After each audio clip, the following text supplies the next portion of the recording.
So I want to welcome everybody to the meeting. I want to welcome our guests. I want to welcome Rich Santos, who's visiting us. And I want to welcome our speaker, Alex Sacharoff, who is our district representative. He's going to tell us a little bit about grants. I will give you an opportunity, Alex, to introduce yourself to everybody and give a basic synopsis of your role in Rotary. Okay. I have been in Rotary, I think, for about 11 years now. And I am in the Oviedo Rotary Club, just so we know that. So a little bit, you know where we are.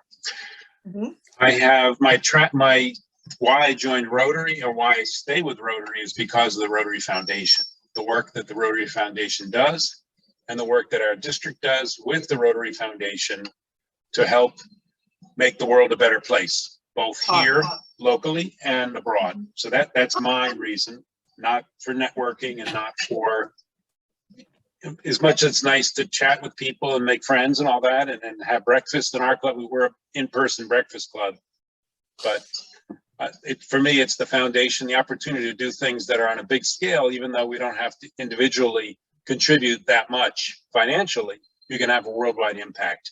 So that's something pretty special, and it may be unique to Rotary, really, the way.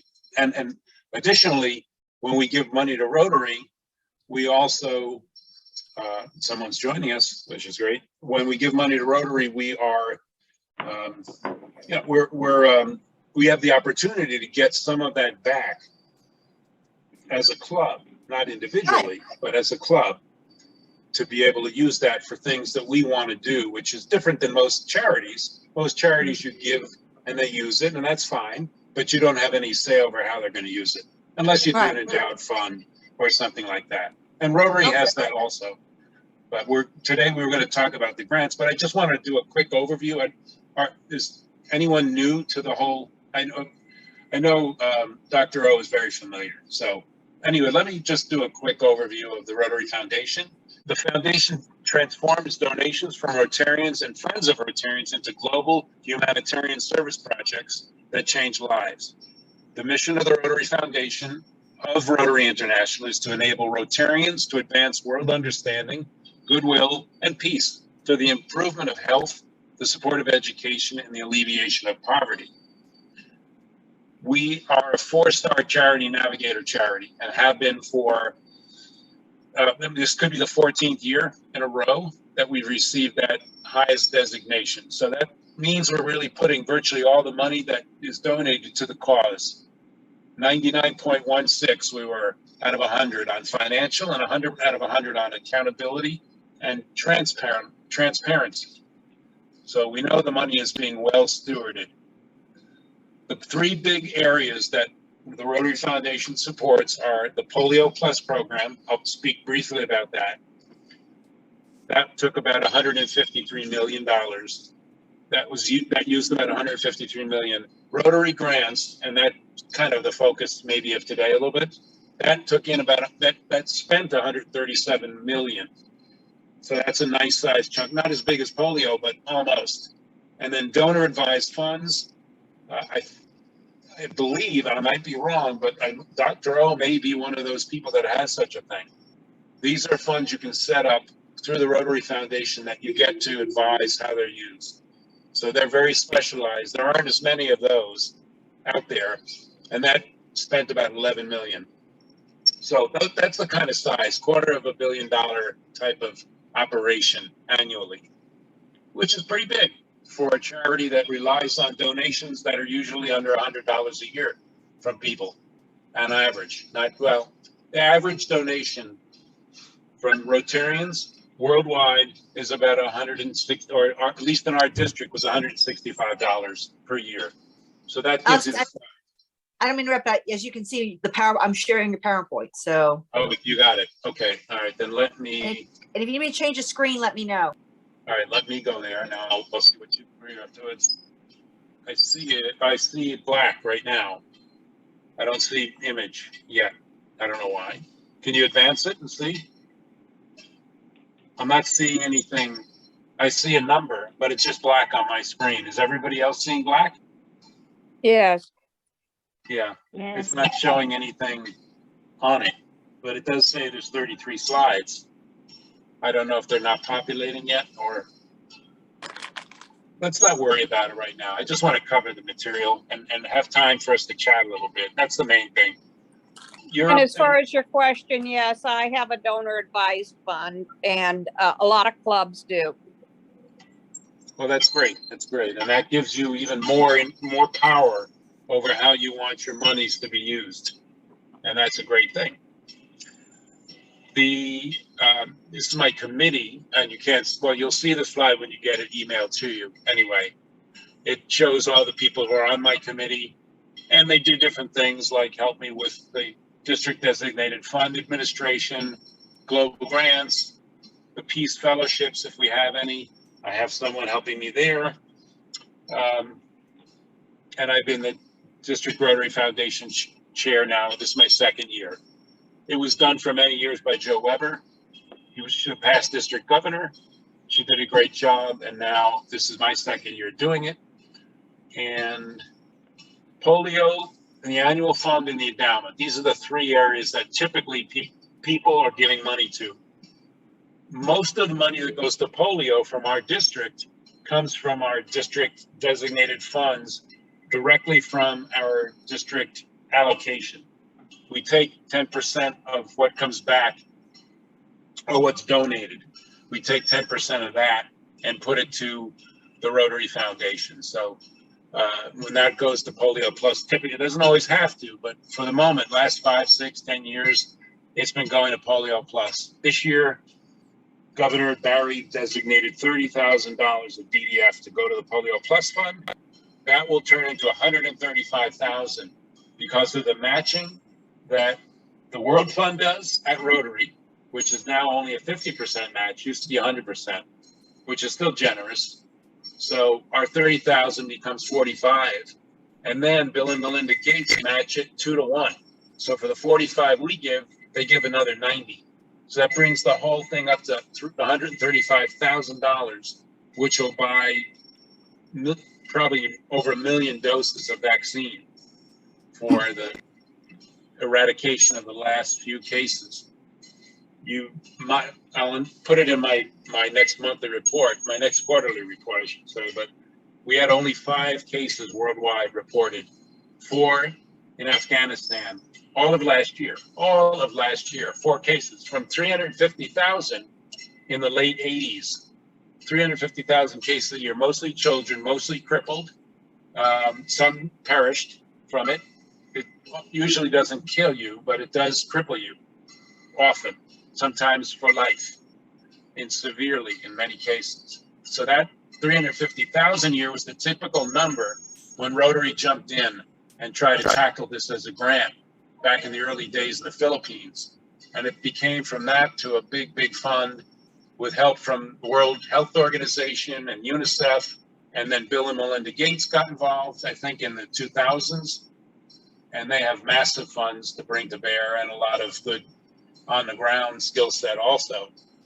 So between all of those entities, I know Rotary's given over $1 billion to the cause directly.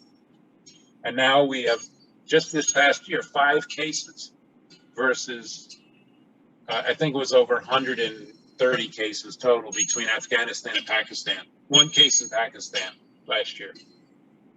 So huge improvement, and even with COVID going pretty heavy at that point.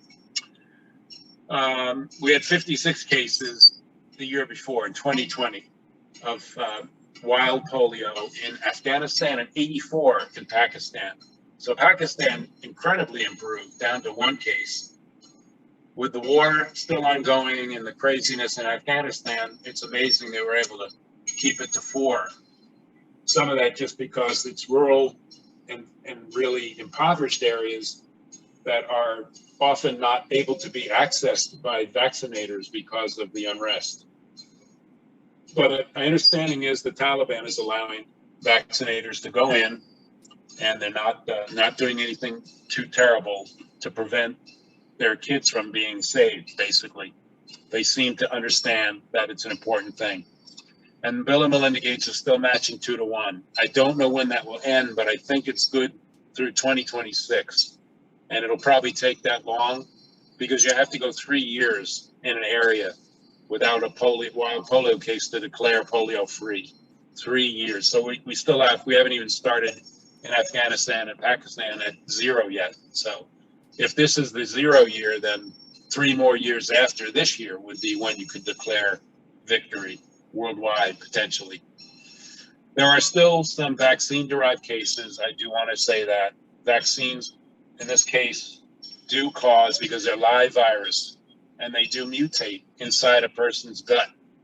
They can mutate.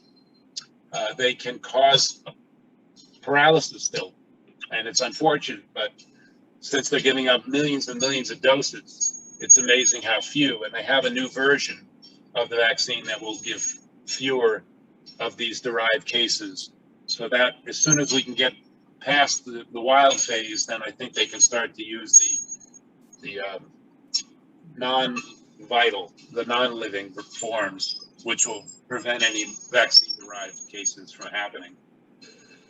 Okay, let's see. Annual fund. This is the next slide. I don't know that you can see it yet, but that's our primary source of funding for most of the work we do with either global grants, which are big ones, or the district grants, which is what we're going to be training on the 27th of January.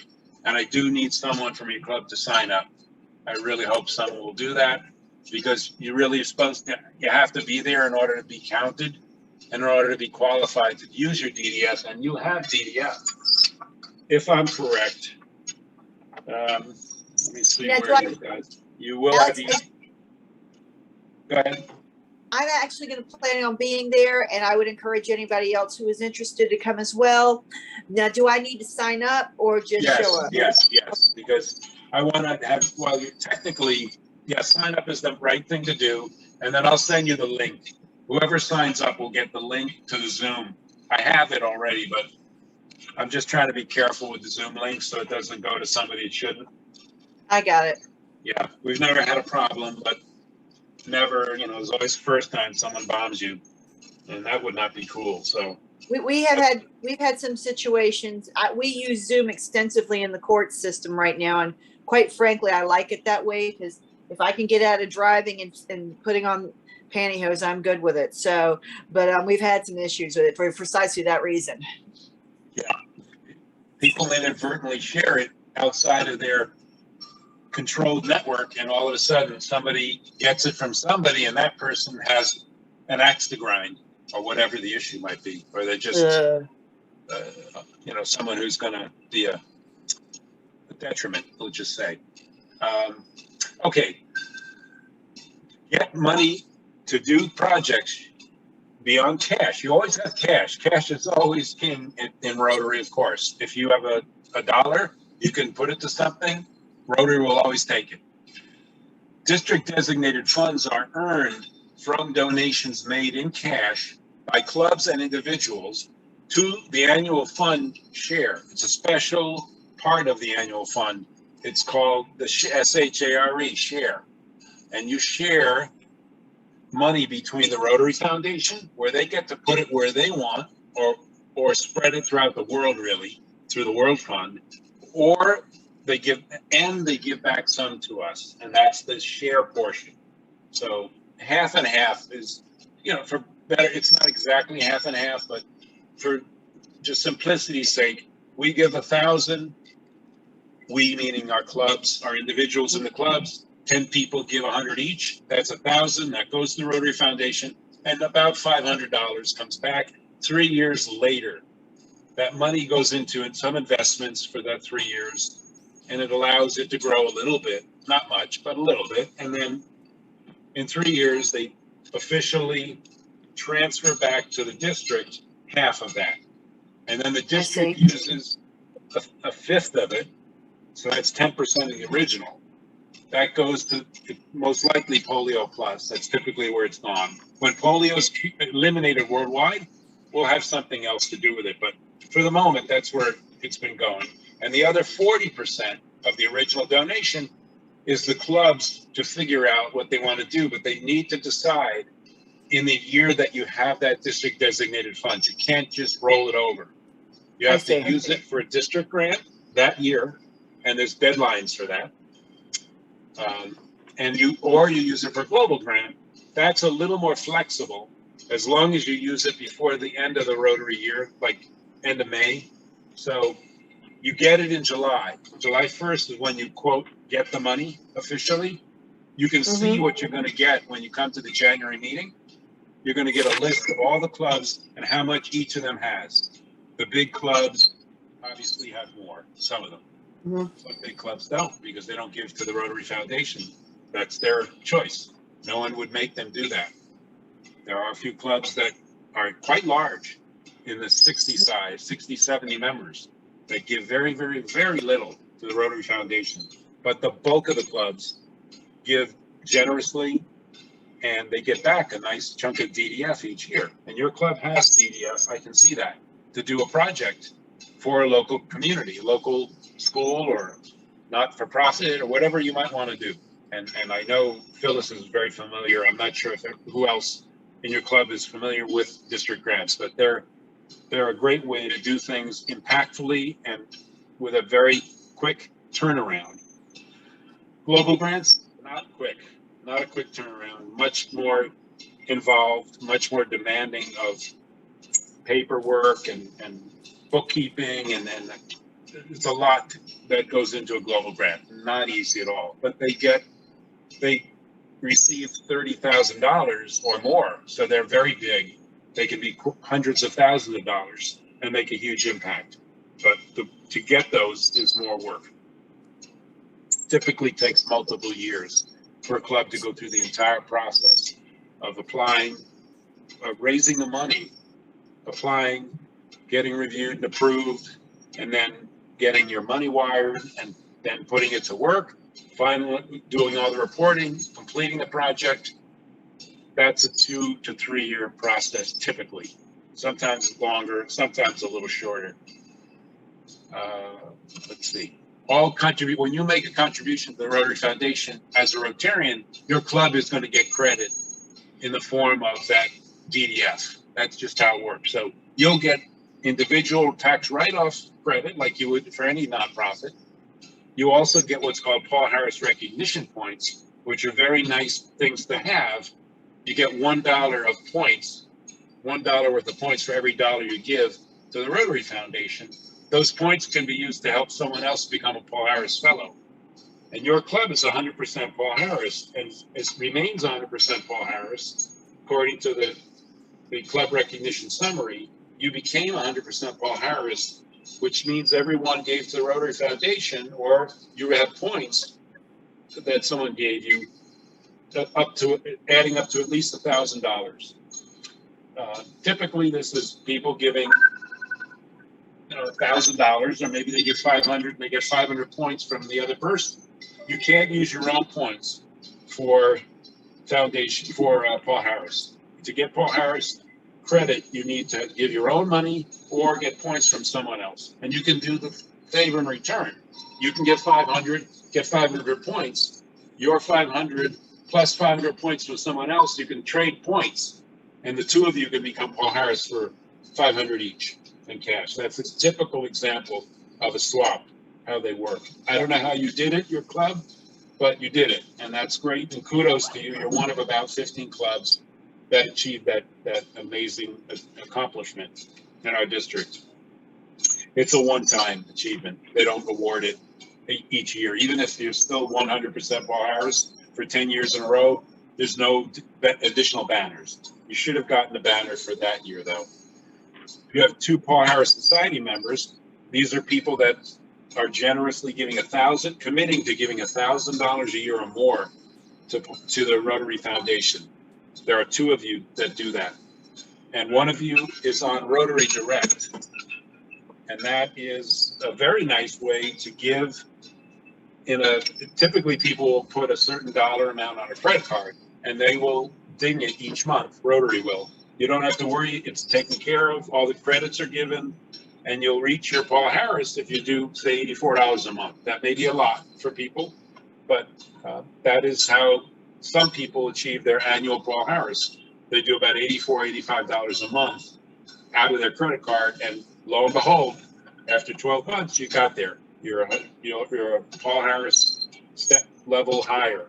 And each year you do that, if you want to be a member of Paul Harris Society, you fill out an application, and that's a great way to do it. Some people do one check for $1,000 in June or in July. Each person has their own approach. That's great. But we have 60 people now in our district who are Paul Harris Society, and that's great. Okay, what else? 3 bequest society members as well. This is a way to give from your whatever might be your estate when you pass. It's one way to do it. There are other ways to do it that even while you're alive, you could still be giving from the bequest society. But the typical way is people will be pledging money from their estate upon their passing. And we have quite a few people who have joined the bequest society. There are different levels depending on how much you give or how much you pledge. With Rotary Endowment, this is something where the principal is not touched, but the interest, and I'm sure you're aware of how endowments work. So you can set these up. There are minimums for creating a named endowment. But if that's something that you're interested in, I'm sure Dr. O can tell you more about it, or I would be happy to help you. These can be set up directly with the Rotary Foundation in however way you want. It can support whatever you want, whatever cause you want within Rotary. Here, the annual fund, here's how the money works. It's one of my slides shows you that basically you get back a portion of the donations from, I already told you, 3 years after you make it for the annual fund. Other things like global grants are immediate use monies. And your club has done both global grants and district grants. Why support the annual fund? For district projects, district grants, and global grants. That's really it. And then, of course, you build your donor base. You get awareness of Rotary. And we do very much appreciate all the giving, and we try to recognize individuals and the club whenever they reach a milestone. 100% foundation giving clubs. Every Rotarian every year, $25, the annual fund each, every one. That's an E-Ray club. I believe you are that, and you have been that. The top 3 per capita giving clubs are also awarded a banner, as are the 100% Paul Harris's one time. And there's even such a thing as 100% Paul Harris Society for every member who is being a Paul Harris Society at the same time. I don't know of any club that's done that in our district, but given your size, you might have a shot. So if that's something you're interested in being the first one, I don't know of any other one. This is your, again, this is a slide you'll have to just look at, but it shows your 5-year giving history as a club. So I can't talk really from it. There's a lot of detail on it, but you'll have it. It's my slide 14. So let's not worry about it right now, but you've been giving every year. You have had a goal on a few occasions this year and last year. It's not apparent you had a specific goal on the goal center. And if you need help setting those up, I can do that with you, Missy. But it says 0, so I'm guessing that no goal was entered yet for your club. Yeah, we need to work on that. It's not hard at all, but it does. The first time getting into it and finding your way, I'm happy to do it over the shoulder with you if you want. Okay. There are many other goals you can set. Your foundation goals are one of many different goals. But anyway, not to worry. And then there's lots of resources. So we were going to talk a little bit about district grants. The training's coming up on the 27th. You're going to be there. You'll learn all about them. We've done a lot of cool stuff. I mean, one of our clubs this year is buying a limb for a child, like an arm, basically, for a child. I think that was born with missing a limb, and they wanted to do that and they had cash. It's a bigger club. They were able to bring most of the money is actually going to be from their cash from their own foundation, but they're complementing it with money from a grant. So they're using the district designated funds pretty much as they had. And then they're complementing it with more cash, and they will be buying a limb for a child. And the company that makes it is I think it's also a nonprofit in the UCF incubator campus. And so they're a startup or a small company, and they create it with 3D technology, and they custom make it for the child, and it's actuated. It has wires that connect to nerves and allow you to move the child to move it. They can learn how to use it, and then the child will custom design artwork into the limb because it's 3D printed. So the kids are, of course, thrilled with that they can make it as cool as they want with stencils, all kinds of, whatever art they want to put on it. So it's a very moving thing when you see it and hear about it. If you're interested, that's a cool thing. Another project we did this year that someone's doing is a shelter box. If you haven't heard of it, it's a program that Rotary support. It's not Rotary's program, but what this entity creates huge, almost like it would be like an ice chest size, but imagine something 3 times the size in all directions, filled with tents, cooking ware, utensils, everything that you need to put up in the event of an emergency, like an earthquake or a hurricane, devastating hurricane or tornado, in some place where they don't have the infrastructure to bring right in, like vans or campers or anything. We're mostly in the third world, but not necessarily exclusively. And they can drop these shelter boxes off of a C-130 or something, many of them. They can bring 30, 40 in at a time with a team that can do all of the emergency assistance that a community is likely to need on top of those shelter boxes. So this club used their DDF plus a little cash. They didn't have enough for 1,000. So I think they did 900 something. And then they added a little bit of cash to get to the 1,000, and that bought a shelter box. So that's another example of what was done. Habitat for Humanity, a club was working a project. We, through the district designated funds, doing a district grant, they were able to get all of their materials paid for the contribution, whatever they were doing on the Habitat for Humanity home. It was funded by the district grant. So those are a few things those are cool areas cool ways to contribute. They're force multipliers because we're not going to duplicate what Habitat for Humanity does, but we can add to them, and we can use our own resources to complement theirs. So I like it when we can do things like that. But many clubs give scholarships, so they don't work with an entity, a school, I guess, to find a worthy student. They do work with the school, but they don't. It's different. Or they give to food banks. That's been very popular the last 2-3 years because of COVID and a lot of job loss, at least in 2020. Many clubs converted their original grant plan to a food project, the feeding project, or school supplies. A lot of schools have like a store inside their campus. I don't know if you've ever seen it, but I visited one a little while back, and they actually let the kids shop in there for groceries. Of course, there's no cost. They just have to demonstrate need. And in tough times, there have been situations where children need to have those food banks or the commissary, whatever you call it, where they can go and get things in a way that's discreet and respects their dignity, and they can go home with those groceries and things to help their family. So those are things. If I may, Alex. Yeah. That's a very, very important function. And I would remind everybody, we still have the Million Meal Marathon going on, and I'm sure that counts towards Million Meal Marathon. Correct, Alex? I would imagine anything like that, of course, would. Yes. So I would say that was probably the most common by at least club. If you added up all the clubs doing food projects last year, that was the biggest group of projects of the same sort. The next biggest is typically RILA scholarships, and I think they run $300 a kid now. Awesome. So it used to be $250. I think it went up to $50. I don't know if it went up again, but that was last year.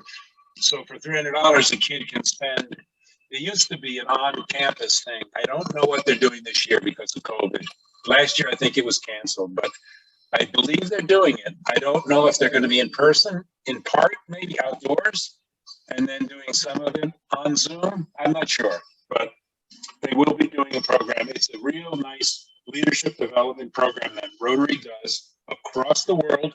Rotary Youth Leadership Awards. You name it, every district in the world pretty much does it.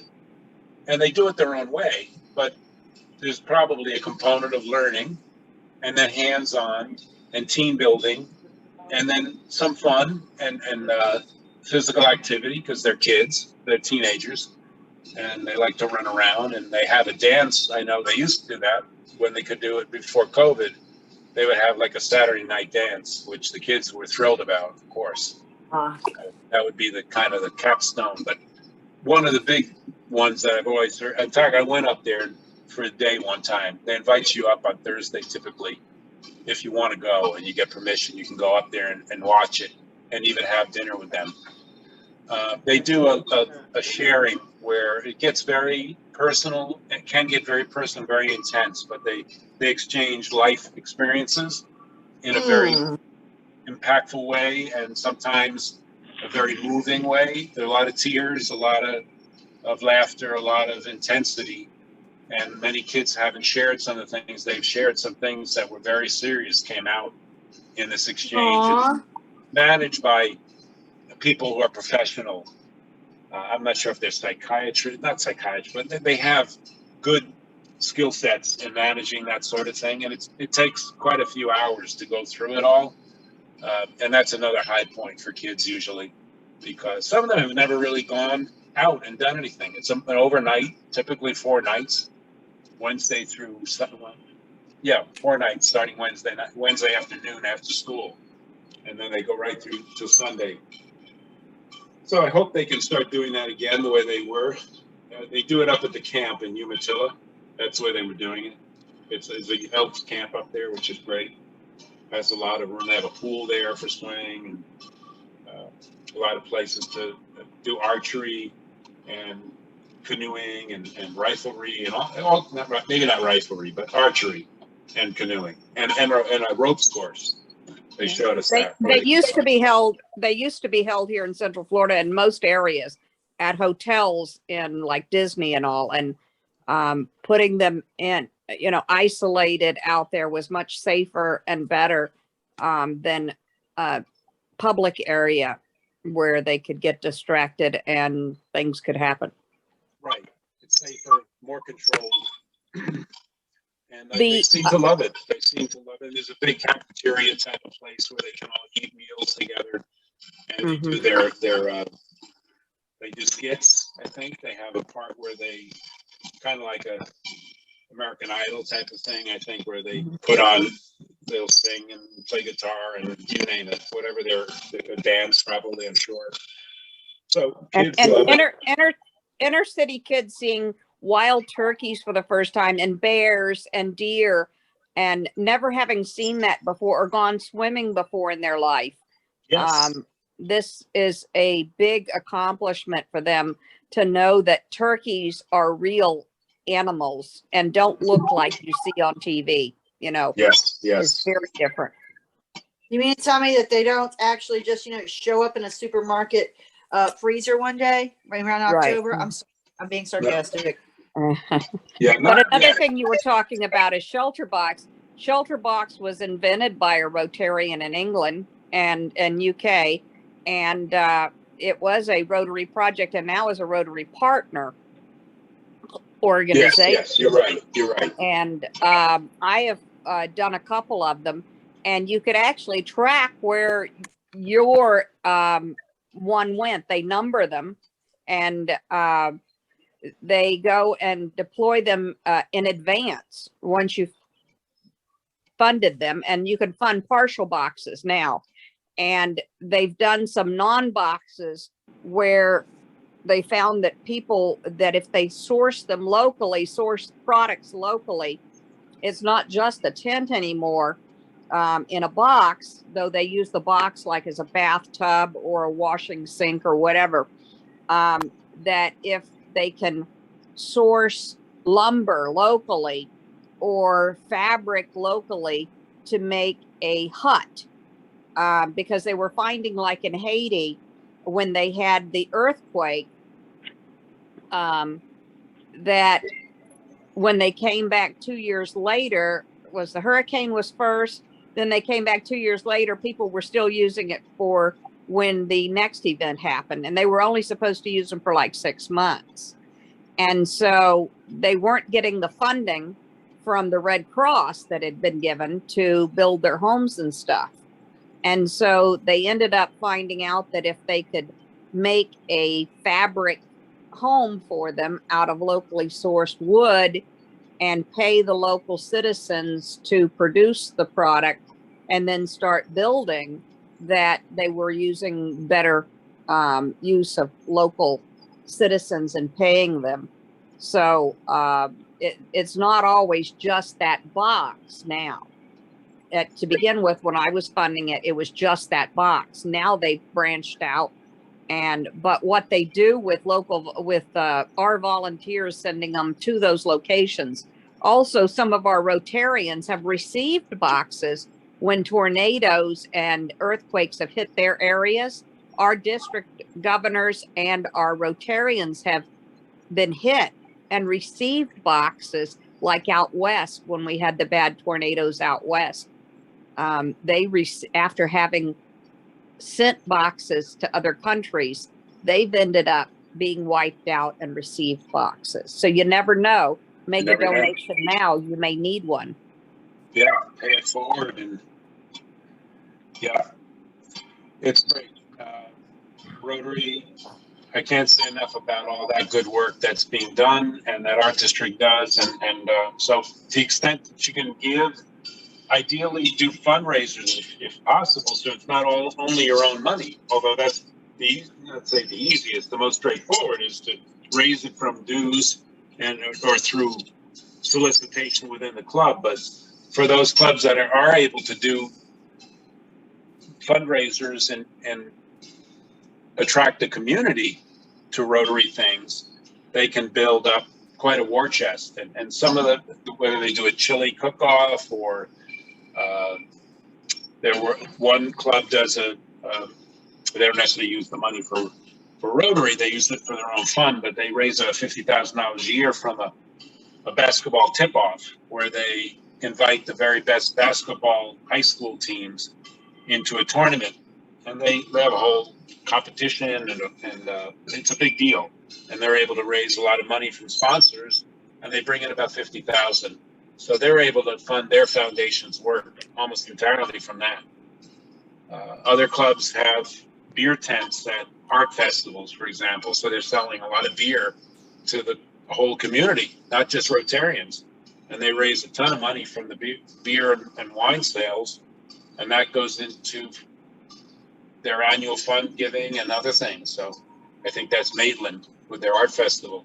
Yes. Winter Park. Lake Mary does too. You're saying? Lake Mary does too. Yes.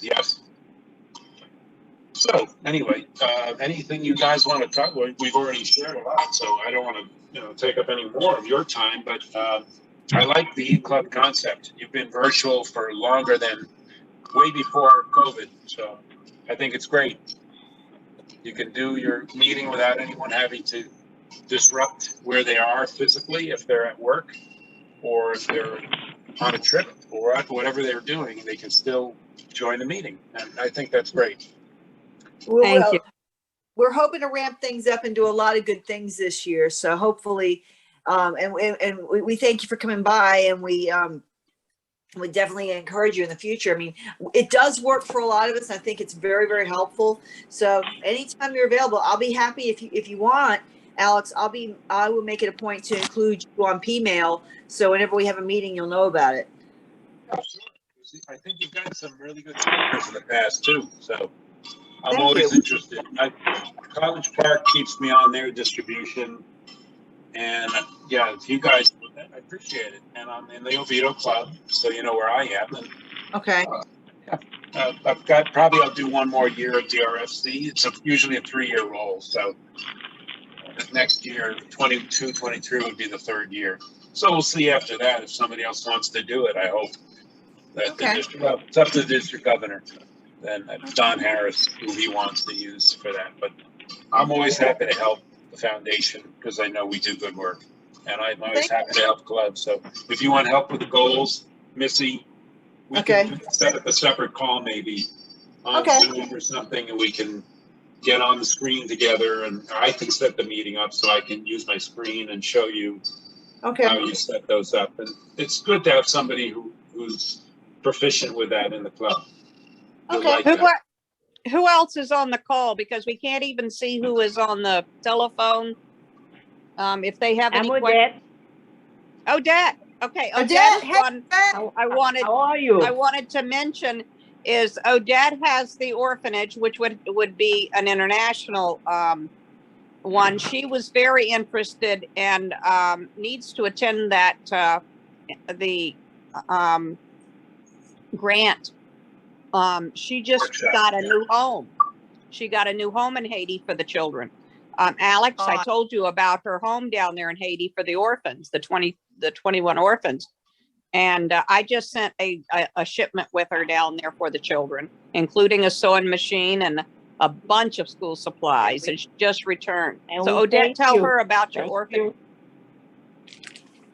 Good afternoon, everyone. I'm Odette, as you know. I'm also a nurse.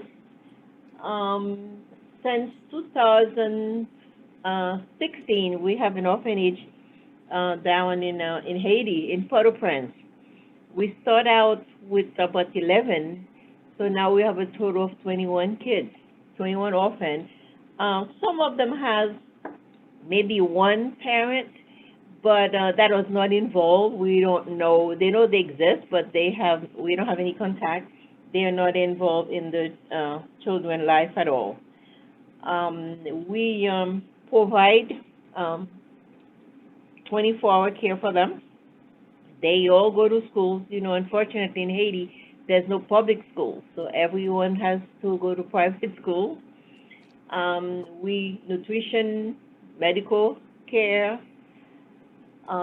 We, with help of some organization, and we do think Dr. O, she's always finding things to donate. We thank the foundation and especially Dr. O. So we have a new home because where we are, it's not our house, and it's a little bit, with 21 kids in one house, it's a little bit crowded, so we are fortunate to find an organization that help us get a new home, because we actually, where we are, we have to leave because the owner feels that there's too much activity, as he calls it. So we found a new home. Now we're looking to relocate. It's not too far from where we are, and so we don't have to change kids' schools. You know, the neighborhood is basically the same. So now we're looking forward to relocate these children in the next few months. So we're hoping, focusing on April of this year when I can go there and do the move. So